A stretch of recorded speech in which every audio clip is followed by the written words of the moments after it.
Bien, vamos al estudio del libro de Daniel, continuamos en el capítulo 7.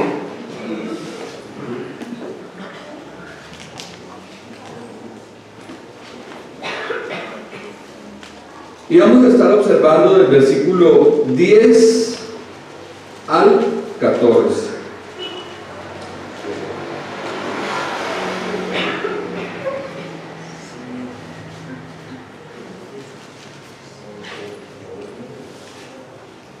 ¿Ya lo tenemos? Amén. Bien, entonces vamos a darle observación a la palabra de Dios. Un río de fuego procedía y salía de delante de él. Millares y millares le servían y millones de millones asistían delante de él. El juez se sentó y los libros fueron abiertos. Yo entonces miraba a causa del sonido de las grandes palabras que hablaba el cuerno. Miraba hasta que mataron a la bestia y su cuerpo fue destrozado y entregado para ser quemado en el fuego. Habían también quitado a las otras bestias su dominio, pero les había sido prolongada la vida hasta cierto tiempo. Miraba yo en la visión de la noche, y he aquí, con las nubes del cielo, venía uno como hijo de hombre, que vino hasta el anciano de días, y le hicieron acercarse delante de él.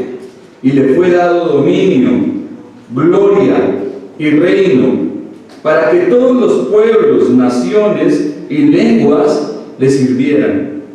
Su dominio es dominio eterno que nunca pasará, y su reino uno que no será destruido.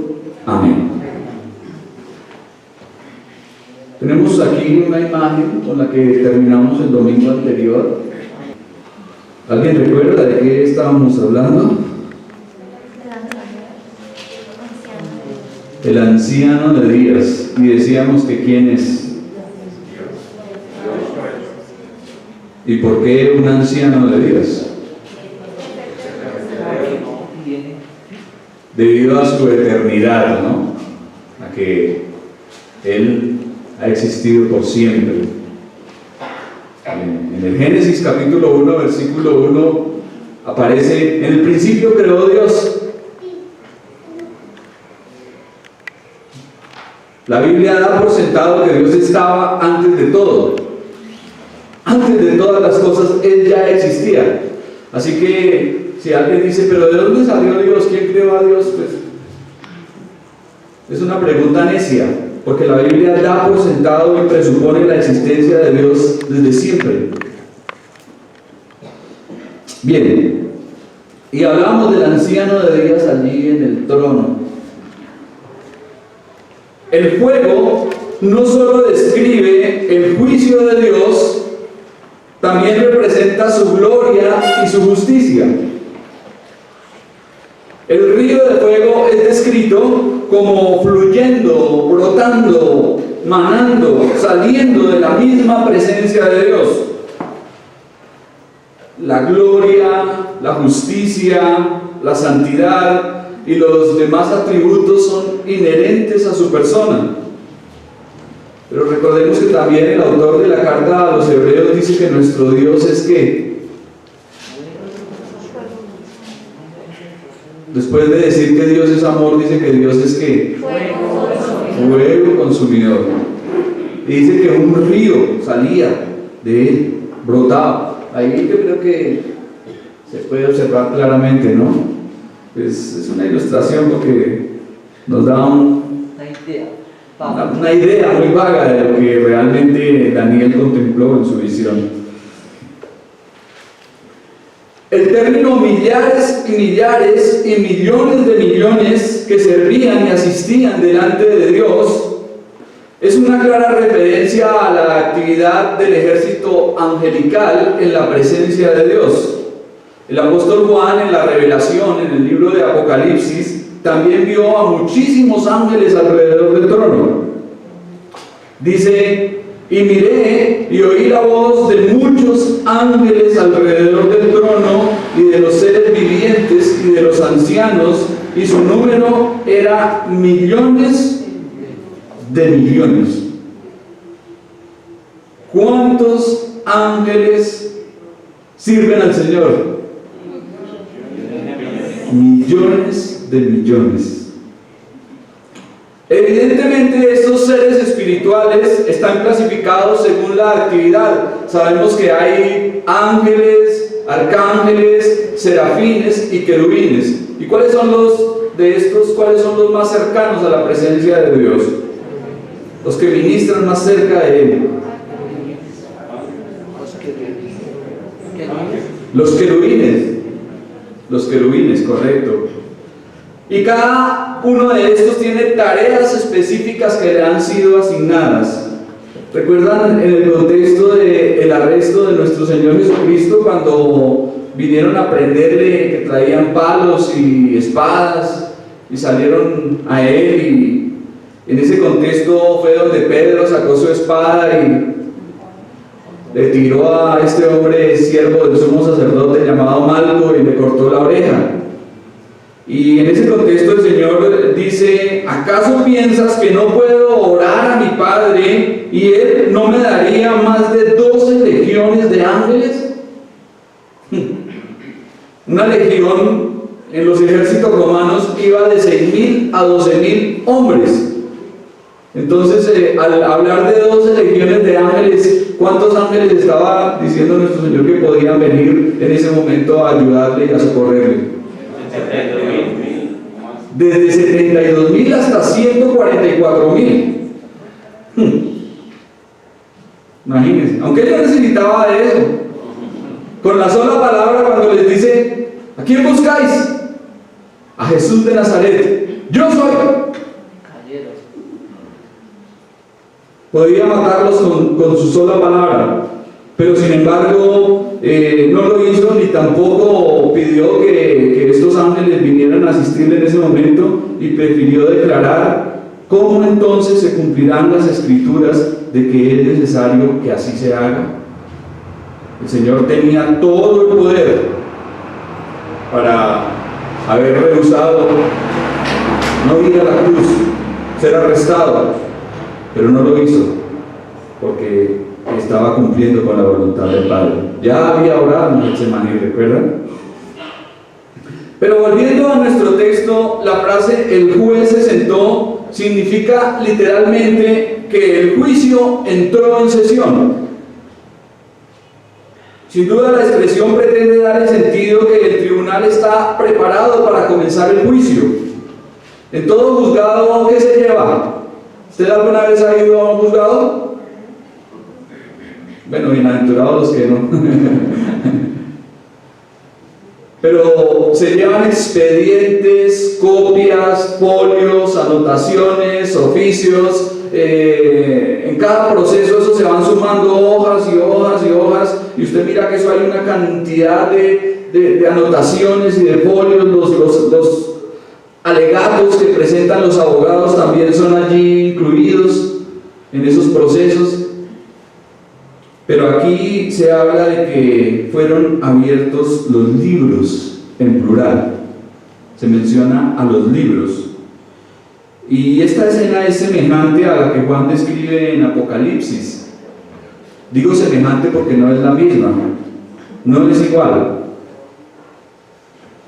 En el juicio del gran trono blanco, Juan dice que vio a los muertos grandes y pequeños de pie ante Dios, y los libros fueron abiertos, y otro libro fue abierto, el cual es el libro de la vida, y fueron juzgados los muertos por las cosas que estaban escritas según sus obras. Entonces parece ser que ¿qué está consignado en esos libros? ¿Qué cosa? Las obras de cada uno están allí escritas.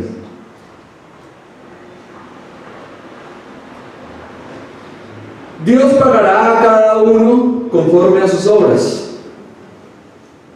Ahora, este juicio del que se está hablando aquí, el cual vio Daniel, debemos de entender que no es el juicio del gran trono blanco. Por eso digo que es una escena semejante, pero no es la misma. ¿Por qué? Porque antes de establecer el reino, Cristo efectuará lo que se conoce como el juicio a las naciones. Es un juicio antes de establecer su reino, en el cual Cristo va a depurar para aquellos que entren en el reino. Mientras que el juicio del gran trono blanco es el juicio final, al final. Es un juicio de condenación también. La única forma de escapar del juicio divino, ¿cómo es? Ya la hemos dicho varias veces. ¿Cuál es la única forma de no estar en los juicios de Dios? Estando en Cristo. Dice, ahora pues ninguna condenación hay para los que están en Cristo Jesús. La única forma de no ir a esos juicios de condenación es estar en Cristo. Es confiar en el Señor, es entregarle a Él la vida. Las personas que no lo hagan irán a esos juicios y pues obviamente serán culpables, serán condenados. Pero sabemos que para el creyente no hay ningún juicio de condenación, pero sí hay un lugar que se llama el tribunal de Cristo. Es como un podio, un estrado. La palabra bemá significa un lugar alto, en el cual el Señor recompensará a los creyentes según sean sus obras. En el tribunal de Cristo nosotros estaremos y Cristo va a recompensar allí las obras del creyente, y también dice que la obra de algunos sufrirá pérdida porque será quemada como en el fuego, especialmente la de quienes, la obra de los que edificaron sobre qué cosas, madera, heno y hojarasca. Es decir, que también las obras del creyente van a ser probadas como por el fuego. Entonces, ¿se dan cuenta todo lo que representa esto del fuego? Es el juicio, la justicia, la santidad, la gloria de Dios. Con todo, la escena que aquí se presenta describe al Señor soberano y creador sentado en el trono de justicia, y ante Él se abren los libros donde se encuentran consignadas las acciones de los hombres. Y esto, sin lugar a dudas, debería atemorizarnos. No para que sintamos de pronto terror y quedemos paralizados, pero sí para sentir un temor reverente que nos lleve a orar de acuerdo a lo que Dios quiere de nosotros. No somos salvos por obras, pero sí somos salvos para buenas obras. Dice allí el apóstol, las cuales Dios preparó de antemano para que anduviésemos en ellas. Es decir, que si realmente hemos conocido al Señor, si realmente hemos confiado en Cristo, debemos evidenciar buenas obras que corresponden a la salvación. No existe tal cosa como un hijo de Dios que no tenga obras. No existe. Versículo 11 y 12. Yo entonces miraba a causa del sonido de las grandes palabras que hablaba el cuerno, miraba hasta que mataron a la bestia y su cuerpo fue destrozado y entregado para ser quemado en el fuego. Habían también quitado a las otras bestias su dominio, pero les había sido prolongada la vida hasta cierto tiempo.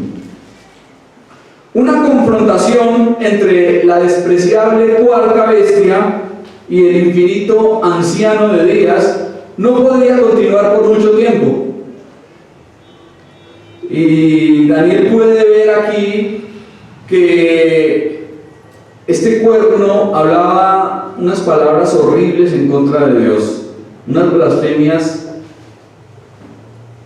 impresionantes. Esas palabras arrogantes llenaron el ambiente y pues obviamente esto llamó la atención de Daniel, este cuerno diciendo semejantes cosas tan horribles en contra de Dios, del anciano de días. Ahora, como ya lo identificamos, ese cuerno pequeño, ¿quién es? No sé si tenemos la imagen de la bestia con el cuerno pequeño. ¿Recuerdan? Decíamos que corresponde al anticristo, ¿no? Y que representa la forma final del imperio romano resurgido y reestructurado. Es decir, la bestia espantosa y terrible, la cuarta bestia. Y este juicio ocurre al final de la gran tribulación y coincide con la segunda venida de nuestro Señor Jesucristo. La expresión "su cuerpo fue quemado en el fuego" nos habla de un juicio completo y final, de un juicio definitivo que sucederá a esta bestia y al anticristo. Recordemos que en el capítulo 2 habíamos dicho que una piedra cortada no con mano, ¿qué hizo? Se desprendió e hirió la imagen, la derribó, la golpeó en los pies de barro con hierro. Esta imagen cae y se pulverizó, podemos decirlo. Y luego dice que fue como el tamo de las eras de verano. Pasó el viento y no quedó nada. De modo que en ambos casos el fin llegó de una manera sobrenatural, espectacular y repentina, de una manera catastrófica y judicial. ¿Quién lo hizo? Dios, correcto. El versículo 12 describe la destrucción de las tres primeras bestias de la visión, aunque Daniel enfatiza primero la atención a la última bestia. Entonces es importante preguntarnos, ¿por qué es narrada la destrucción de esta cuarta bestia si se supone que las otras fueron antes? Entonces, ¿por qué se narra primero esto? Y la respuesta es que en cuanto a la oposición abierta y presuntuosa contra Dios, las tres primeras bestias fueron insignificantes en comparación a la cuarta. Y por eso se enfatiza en la destrucción de ella. Las palabras como termina este pasaje, les había sido prolongada la vida hasta cierto tiempo, en realidad ilustra el hecho de que los imperios anteriores en realidad fueron absorbidos el uno por el otro. Babilonia inició con la cabeza de oro, luego Medo-Persia, Grecia y Roma, pero cada uno de estos imperios fue tomando algo del anterior. Y por eso hasta el día de hoy todavía vemos que la idolatría que empezó en Babilonia todavía se practica en la actualidad. También vemos que el paganismo y el politeísmo de los griegos todavía hoy en día tiene influencia en muchas culturas y en muchas partes. Los griegos parece ser que fueron adoradores del cuerpo. Ustedes miran en todas esas esculturas, siempre procuraban el hombre perfecto, allí con severos tríceps. Y buscaban como ese hombre perfecto, como esa humanidad, enfatizaban mucho en el cuerpo y en la comida, y parece que de ahí viene todo esto de los gimnasios y todo eso, ¿no? Pero miren cómo la cultura de los griegos hasta el día de hoy todavía afecta a nuestras civilizaciones, la filosofía, incluso muchas palabras que tenemos, muchas palabras que utilizamos vienen de raíces del griego. Entonces, esto indica que realmente estas bestias continuaron, ¿no? Aunque tuvieron un fin histórico, de todas maneras su influencia continuó y continúa hasta que finalmente la cuarta bestia sea completamente destruida. Sin embargo, la suerte del cuarto reino será totalmente diferente en la segunda venida del Señor, porque no quedará nada que pueda contaminar el reino de Cristo. No quedará nada de ese imperio ni de los anteriores que contamine el reino bendito de nuestro Señor Jesucristo. Versículo 3. Miraba yo en la visión de la noche, y he aquí con las nubes del cielo venía uno como hijo de hombre, que vino hasta el anciano de días, y le hicieron acercarse delante de él. Después de haber contemplado la visión de las 4 bestias que abarcan ese periodo conocido como el tiempo de los gentiles, Daniel tiene la visión del Hijo del Hombre. ¿Quién será este Hijo de Hombre que aparece allí en el cielo? Jesucristo mismo, quien regresa para establecer su reino mesiánico. En la Biblia las nubes frecuentemente caracterizan la revelación de la deidad. ¿Recuerdan en el Antiguo Testamento que iba en el campamento de Israel? Una columna de nube. En el Éxodo. También en Apocalipsis 1:7 encontramos: he aquí que viene con las nubes, hablando de nuestro Señor, y todo ojo le verá, y los que le traspasaron, y todos los linajes de la tierra harán lamentación por él. Entonces, siempre que se habla de nuestro Señor viniendo en las nubes, esto hace una referencia clara a su divinidad. Durante muchos siglos Dios había estado preparando a la humanidad, especialmente a la nación de Israel, para la venida de un Redentor. Recuerdan que desde el mismo comienzo habían promesas. ¿Qué le dijo Dios a Adán en Génesis 3:15? ¿Cuál fue la promesa?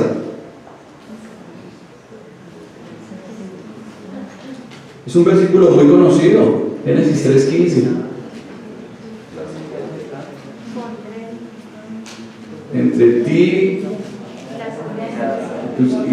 entre la simiente de la serpiente y la simiente de la mujer, ¿sí? Ella te herirá en el calcañar y tú le herirás en la cabeza. Ahí ya era una referencia directa de que iba a venir alguien nacido de mujer, Jesucristo, que iba a herir a la cabeza, a la serpiente en la cabeza. Ahora, cuando se le da un golpe definitivo a una culebra en la cabeza,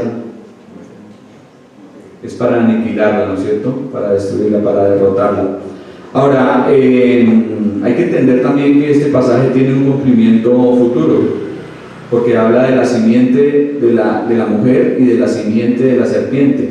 Entonces, ¿cuál será la simiente de la serpiente?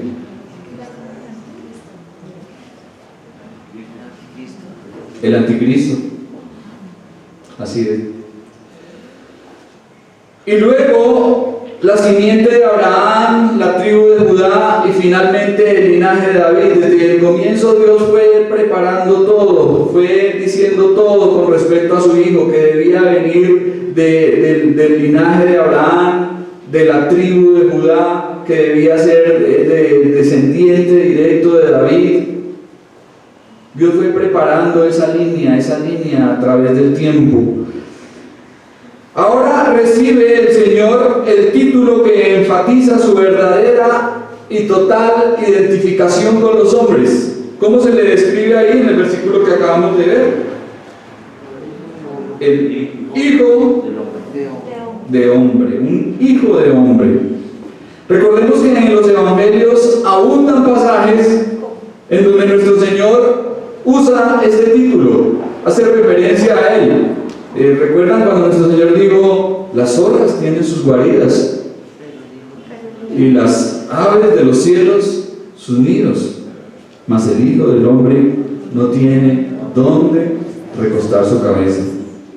Y también cuando Judas se acercó a él para besarle, el Señor le dice: con un beso entregas al Hijo del Hombre. Parece ser que este título, Hijo de Hombre, era el preferido de nuestro Señor para referirse a Él mismo. Es el que más aparece en los Evangelios. Además, el término también hace referencia a la segunda venida de Cristo en su reino. porque en Lucas 17:30 observamos: así será la venida del Hijo del Hombre cuando se manifieste. El hecho que Daniel vea a alguien como hijo de hombre contrasta con la visión de las bestias. Primero ha visto 4 bestias horribles que devoran, que acaban con todo, pero ahora tiene la visión de alguien como de hijo de hombre. Cristo en forma humana, tal como fue recibido en la gloria. Y de ese modo el Señor vendrá a establecer su reino. Aparentemente todos los reinos y los gobiernos de este mundo han estado dirigidos por ¿quiénes? ¿Quién ha dirigido los reinos hasta ahora? Los hombres. Pero en realidad han sido bestias salvajes. Han sido bestias salvajes que han devorado con inclemencia y sin la más mínima piedad a sus víctimas.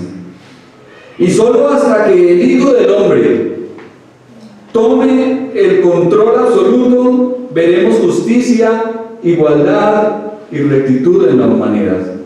Solamente hasta que Cristo gobierne, realmente habrá humanidad.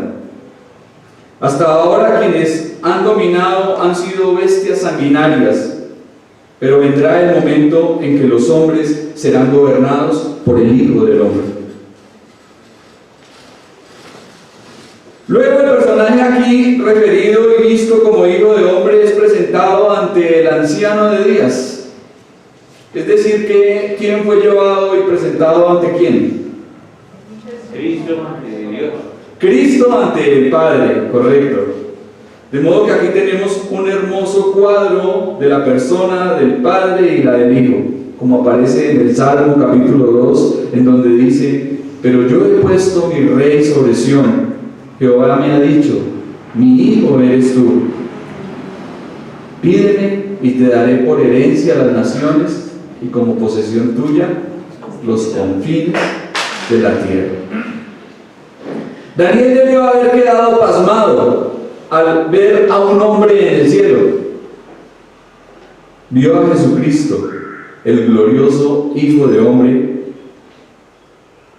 ya que Dios no permitiría que esa bestia espantosa controlara al mundo. Entonces envía a su Hijo a juzgarla, a destruirla y luego a establecer su reino. Versículo 14 y terminamos. Y le fue dado dominio, gloria y reino para que todos los pueblos, naciones y lenguas le sirvieran. Su dominio es dominio eterno que nunca pasará y su reino uno que no será destruido. En virtud de su autoridad como creador de los cielos y la tierra, recordemos, todas las cosas por Él fueron hechas y sin Él nada de lo que ha sido hecho fue hecho. Nuestro Señor Jesucristo merece recibir el reino de parte del Padre, pero además Cristo pagó el precio total de nuestra redención en la cruz y con ello derrotó al enemigo. De modo que el Señor tiene doble derecho sobre todo, porque es creador y redentor. Cristo recibe un reino eterno que ningún otro merece. Este reino en su plena expresión comienza en la tierra en la segunda venida de Cristo. Continúa durante 1000 años, esto es el milenio, para luego establecer el estado eterno de este reino. Los siervos de Dios precisaron de toda la eternidad para poder asimilar la grandeza de este Rey de Reyes y Señor de Señores. Ahora, este reino está enfatizado con 3 características. El Señor le ha dado toda autoridad, dice que todo derecho para gobernar. También gloria, debido a que el honor propio de su dignidad personal. Y reino, que nos habla de una organización de su gobierno que incluirá a todas las lenguas, todas las naciones y todos los pueblos. Es decir, que el reino de Cristo será un reino como universal. No es sobre un país determinado ni sobre una región específica solamente de la tierra, no, es un reino universal. También dice que su dominio es dominio eterno, es decir, que ni su poder ni su autoridad serán disminuidos. Y que su reino es uno que no será destruido, en contraste con los reinos anteriores, Babilonia, Medo-Persia, Grecia, Roma. El reino del Señor será un reino eterno y para siempre. El amilenarista ve un conflicto e insiste en que la eternidad del reino de Cristo no permite sitio para un reino terrenal de 1000 años. Los amilenaristas son aquellos que no creen en el reino literal de Cristo en la tierra durante 1000 años. Entonces se cuestiona diciendo, ¿para qué hablar de un milenio si el reino del Mesías es eterno? Obviamente, todas las referencias bíblicas enseñan claramente que el reino de Cristo es eterno. De eso no hay duda. Pero también Apocalipsis describe un periodo de 1000 años que sigue a la segunda venida de Cristo y precede al momento en el cual el Señor establecerá su reino eterno de justicia y de paz, en el cual regirá con vara de hierro a todas las naciones. En el milenio, Cristo demostrará que puede haber justicia en un mundo que sufrió la presencia del mal. El Señor va a reinar en esta tierra durante 1000 años. Y lo que marca ese tiempo, ¿qué será? Que al final del milenio, ¿qué va a ocurrir? Según dice Juan en el Apocalipsis.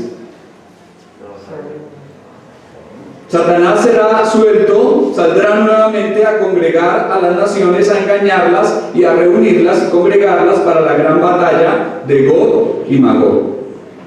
Eso es lo que marca ese tiempo. Sin embargo, creemos que la interpretación del milenio ha sido un campo de batalla a través de los siglos. Esto no es de ahorita, esto viene de siglos atrás. Sin embargo, los intérpretes de los siglos primero y segundo entendieron los 1000 años literalmente. De los primeros siglos, los intérpretes entendieron que se trataba de 1000 años literales, hasta que hombres como Orígenes lo espiritualizaron y alegorizaron. Ahora, si Dios hubiese querido decirnos que era un largo periodo de tiempo, entonces no se hubiese tomado el trabajo de mencionar explícita y repetidamente un marco exacto del tiempo. ¿Sí? Algunos dicen, no, es que esos 1000 años representan a un periodo largo. No, si fuese así, entonces el Señor no se hubiese tomado el trabajo de decir que son 1000 años. El concepto de un reino de Dios establecido en la tierra viene especialmente de la enseñanza profética del Antiguo Testamento. Y aunque ni en los evangelios ni en las epístolas, es cierto que ni en los evangelios ni en las epístolas del Nuevo Testamento se hace mención del milenio, eso no es motivo suficiente para desechar la revelación de Juan en el Apocalipsis. Los amilenaristas yo creo que tienen un conflicto con esto y seguramente tienen que arrancar esa hoja de la Biblia porque no les cuadra. Entonces, nosotros no estamos negando que el reino del Señor es eterno, como ya lo dije. Creemos que el reino de Cristo es eterno, pero también creemos, por el texto, que está ahí, que nunca ha dejado de existir, siempre ha estado, como alguien dice, nunca lo han quitado, siempre ha estado allí, que habla de un periodo de 1000 años. No estamos diciendo que el reino del Señor dure 1000 años, creemos que es un reino eterno, pero que los 1000 años están marcados por estos acontecimientos que se describen allí. El teólogo Dwight Pentecost ha hecho la siguiente aclaración. Si el premilenarista limitase el reinado de Cristo a 1000 años, sería verdad que su argumento requiere y merece refutación. Si nosotros dijésemos que el reino de Cristo solamente es de 1000 años, de verdad que necesitaríamos que se nos refutase. Entonces, citando 1 Corintios capítulo 15, explica lo siguiente. El apóstol expresa el propósito final del reino teocrático diciendo: para que Dios sea todo en todos. ¿Cuál ha sido el deseo, el propósito de Dios desde el principio? ¿Qué ha querido Dios desde el comienzo? ¿Recuerdan? Él ha querido gobernar a su pueblo. Él ha querido gobernar a su pueblo, y esto lo ha expresado desde el inicio, desde el mismo comienzo. Así que vislumbra la absoluta realización del propósito original del reino teocrático, preparado desde la fundación del mundo. El propósito original de Dios fue el de manifestar su absoluta autoridad. Dios quería gobernar a su pueblo, pero Israel no quiso. Y miraron a las naciones que estaban a su alrededor y vieron que tenían reyes y le dijeron a Dios: no queremos que tú nos gobiernes, queremos ser como las naciones paganas que están a nuestro alrededor. Danos un rey, danos un rey. Y le pedían a Dios que les diera un rey, y Dios les dijo: bueno, ¿quieren un rey? Pues listo, tómenlo, ahí está, Saúl. ¿Y cómo fue el reinado de Saúl?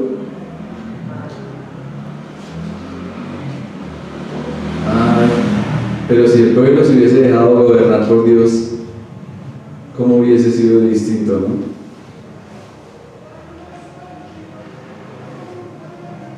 El milenio es en verdad una etapa inicial del reino eterno de Dios, en la que los atributos de la absoluta deidad de Cristo y de su perfecta humanidad serán plenamente manifestados. Dentro de la estructura del tiempo, no existen bases sólidas para negar una interpretación literal del reino milenial y sus 1000 años de duración. No hay bases sólidas para negar esto. En resumen y conclusión, mis hermanos, después de descubrir y de demostrar el juicio de Dios sobre los reinos terrenales y la visión de Daniel que se anuncia el reino de Cristo, el reino divino en el que el Rey, el Hijo del Hombre, su autoridad viene del anciano de días, de Dios, será establecido en la tierra, es universal, es a todas las naciones, pueblos y lenguas, es un reino eterno que no tendrá fin, que no acabará, que no será destruido, y será compartido con los santos de Dios que reinarán también con Cristo. Dice la palabra que si con Cristo sufrimos, también con Él reinaremos. Correcto. Entonces, de esta parte de la historia humana podemos ver el cumplimiento fiel de la profecía de Daniel. Se cumplió la cabeza de oro, el león con alas. ¿Se cumplió? ¿Ocurrió? ¿Babilonia? Claro que sí. Luego Medo-Persia, el oso devorando carne. Claro que sí. ¿Se cumplió Grecia, el leopardo con alas? También. En la historia sucedió tal cual Daniel lo vio. Roma, las piernas de hierro, esa bestia espantosa que observábamos con 10 cuernos, de donde sale luego el cuerno pequeño, también el Imperio Romano. Y la pregunta es entonces, ¿se cumplirá la profecía del reino de Cristo? Claro que sí, debe cumplirse al pie de la letra, porque Dios es fiel y verdadero. Y la pregunta importantísima para cada uno en esta mañana es: ¿forma usted parte del reino eterno de Jesucristo? ¿Es usted parte de ese reino? ¿Qué dijo el Señor? Mas buscad primeramente el reino de Dios y su justicia divina, y todas las demás cosas os serán añadidas. ¿Qué estamos buscando primero? ¿Las añadiduras? ¿Estamos preocupados por lo que hemos de comer, lo que hemos de vestir, por lo que traerá el mañana? ¿Estamos preocupados porque la carne va a quedar a 14,000 pesos la libra? ¿Y los huevos a 500 pesos? ¿El pan a 500? ¿Nos preocupan esas cosas? ¿O nos preocupa ser parte del reino de Dios? Estar en el reino de Cristo. Ese debe ser nuestro enfoque principal en esta vida. ¿Hace parte usted del reino del Señor? Yo sé que esto es grueso, esto que estamos observando, de todas estas visiones y todas estas bestias, esto es profecía, y es algo grueso, y es algo muchas veces difícil de entender y de digerir, pero así es como lo presenta la palabra del Señor, y por eso debemos creer. Así como se han cumplido todos estos reinos en la historia de la humanidad, finalmente el Señor establecerá su reino de justicia. La pregunta que nos concierne a cada uno de nosotros es: ¿formamos parte de ese reino?